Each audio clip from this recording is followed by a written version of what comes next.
Hello, I'm Alex. I'm a counsellor from NAMS. So when individuals with addiction step into NAMS, they are often physically and psychologically dependent, uncertain of the treatment process, their recovery, and they're often in crisis mode. First, a counsellor listens deeply. We hear beyond what the client is saying. We listen out for their motivation, their expectations, their blind spots about recovery and unspoken fear. By listening deeply, we understand our patient's journey, the difficulties that they're going through. And when they feel listened, they often feel a sense of relief, and this in turn can help them to continue to live an addiction-free life and may prevent relapses. Next, after we've listened and understood our client's concern, we communicate with the purpose of helping them to stay addiction-free. We share important and relevant information about recovery and addiction. We lay out the roadmap for recovery. We address misconceptions or any unrealistic expectations that they may have.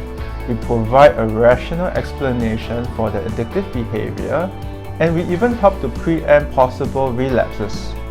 We communicate this information with care and respect, and based on our understanding of our patient, we choose the most appropriate words so that our patient is able to receive the recovery message. Another role that we take on is being a supporter. We provide encouragement to our patients to stay on the path of recovery, especially when the road ahead is difficult. Living without the use of mind-altering substances can be challenging and full of uncertainties. Often our patients lose hope and relapse. As an addiction counsellor, we remind them of the benefits of a sober lifestyle, their strength, and their motivation for sobriety. Most importantly, we remind them of the efforts and to help them acknowledge themselves. We are seen as a guide. We help our patients to look out for potential relapse risks, or commonly known as warning signs. Each patient is unique with different personalities, outlook on life, support networks, and strength. Their recovering journey will be different and personal to them. Our role as a counsellor is to highlight common relapse risks and risks that are unique to them.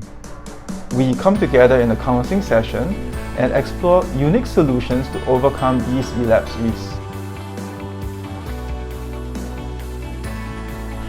One major milestone that our patient needs to overcome is to trust people. Unfortunately, they trust their substance of choice more. Our role as an addiction counsellor is to be a safe person for them to trust. So, they can learn that I can't trust everyone, but I can trust some people. In turn, they're able to take risks and trust others. The ability to trust people reduces their relapse risk significantly, because instead of returning to the bottle to cope, they're able to share their pains with trustworthy people. Often, family members are at a loss. They are burnt out, drained, and tired from caring for the loved one with addiction. Or they might be enabling and unknowingly feeding the addiction.